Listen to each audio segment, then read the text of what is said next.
શ્રી કૃષ્ણ, જય માતાજી મિત્રો, તમારા બધાનું મારા બ્લોગમાં સ્વાગત છે। અને જો ફાફડાથી શરૂઆત થઈ ગઈ છે આપણી શુભ શરૂઆત રવિવારની। હાલો બધા ફાફડા ખાવા જો ગરમા ગરમ લઈ આવ્યા છે દિનેશ ફાફડા, પછી પપૈયાનો સંભારો, મરચાં અને કઢી। અહીંયા છે દૂધ, દિનેશ પીવે છે દૂધ, ચા નથી પીતા। Hi guys, good morning. આજે છે સન્ડે, હોલિડે, ઓફિસે જવાનું નથી અને વિદિશાની ડિમાન્ડ હતી કે પપ્પા સન્ડેના દિવસે આપણે જેઠાલાલના ફાફડા લાવવા છે, તો હું લઈ આવ્યો છું સવારમાં ફાફડા, કઢી, પપૈયું, મરચાં। અને આજે નાસ્તાની અંદર આપણે ફાફડા, ચટણી, મરચાં, રોટલી, દૂધ, શાક અને બીજું ફરસાણ। શાક અત્યારમાં શાક નહીં, સોરી મિત્રો, શાક નહીં। પછી જેમ જેમ વિડીયો જશે એમ અમારા યુટ્યુબર છે એ તમને આગળ બતાવશે અમારી દિનચર્યા। અને સાથે છે રોટલી। હાલો હવે નાસ્તો કરી લઈ, ચા, ચલો ચા પીવા। જો અત્યારે શાક સુધારવા બેસી ગઈ છું। પરવળ બટાકાનું શાક બનાવવાનું છે, કેરીનો રસ બની ગયો છે, રોટલીનો લોટે બંધાઈ ગયો, સુધારી નાખું। પરવળ સુધારતા બહુ વાર લાગે। આ લઈ લીધા છે પરવળ, થોડાક ટીંડોળા છે ને એ નાખી દઈશ ભેગા, અને આવે છે બટાકા। હાલો તો જો જમવાનું થઈ ગયું છે, જમી લઈએ। પરવળ બટાકાનું શાક, રોટલી, રસ। આમાં છે પરવળ બટાકા, થોડાક ટીંડોળા હતા, ત્રણેયનું મિક્સ શાક।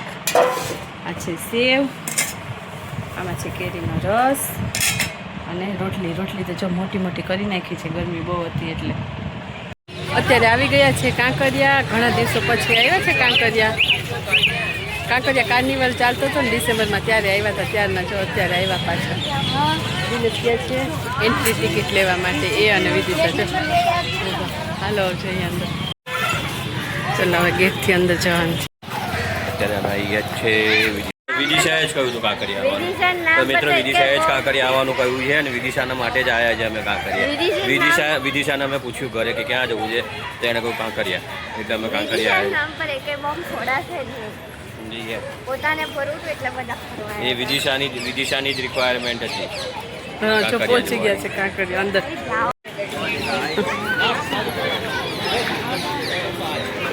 છે બધી એડવેન્ચરની, આ છે ટિકિટ બારી। આ છે સરસ મજાનો વ્યૂ જો કાંકરિયાનો। આજે રવિવાર છે ને એટલે પબ્લિક હોય વધારે। ત્યાં છે મોટી ચેસ, કેટલી મોટી ચેસ છે, કેટલી મોટી ચેસ છે જો।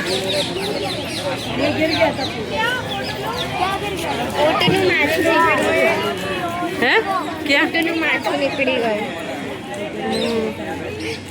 અહીંયા છે એડવેન્ચર।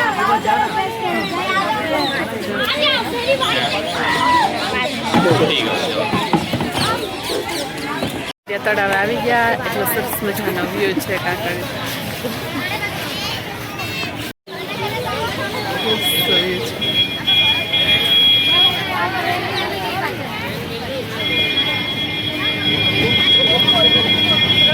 માછી આવી જો,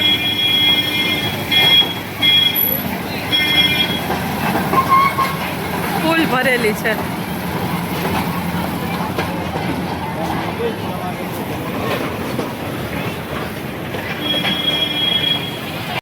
અહીંયા તો જો કેટલી બધી માછલીઓ છે જો।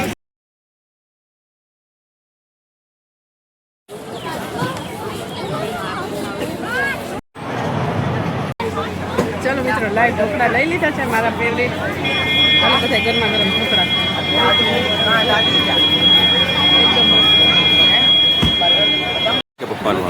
અહીંયા છે ગ્લાસ ટાવર અને મમ્મીનું બાજુમાં રાઇડ્સ ને બધું છે, મસ્ત વ્યૂ આવે। અત્યારે રાત પડી ગઈ, લાઇટિંગ ચાલુ થઈ ગઈ છે અને જો આવો વ્યૂ આવે છે, અત્યારે લાઇટિંગ ચાલુ થઈ ગઈ।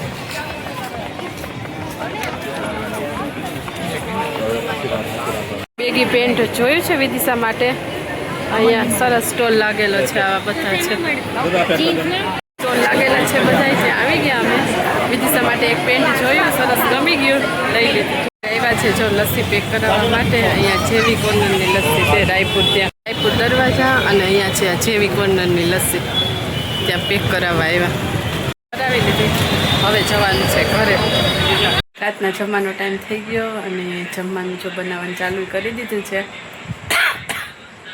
ઢોકળીનું શાક એટલે હજી બનાવવાનું બાકી છે. ઢોકળી બનાવી લીધી, અને અમારા ઘરમાં ઢોકળીનું શાક હોય ને ત્યારે 2 શાક બને, એક કોરી ઢોકળીનું શાક અને એક રસાવાળી. જે અહીંયા ઢોકળી બનાવી લીધી છે, ભાખરીનો લોટ પણ બાંધી લીધો અને ડુંગળી અને લસણ પણ સુધારી લીધા છે. જો રસોઈ બનાવતા બનાવતા કેટલો પસીનો થઈ ગયો. હજી તો 2 શાક વઘારી લીધા અને 2 ભાખરી બનાવી લીધી ને તો પસીનાથી નવાઈ ગયું, એટલો પસીનો થાય છે. અને જે અહીંયા ગરમા ગરમ ભાખરી બને છે અને બંને શાક થઈ ગયા છે. ફટાફટ 2 ભાખરી બની જાય ને એટલે ગંગા નાયા. મજાની ગરમા ગરમ ભાખરી બની ગઈ, અહીંયા ચડે છે અને આ ભાખરી વણું છું. અને જો 2 શાક બની ગયા છે, બતાવું મસ્ત મજાનું.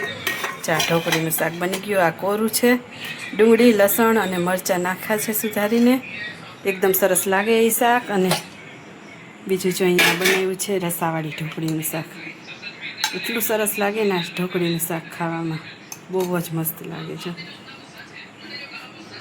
અહીંયા ભાખરી બને છે આપણી, ફટાફટ બનાવી નાખીએ. હાલો તો જમવા બેસી ગયા અને જમી લઈએ. હાલો બધા વ્યારું કરવા.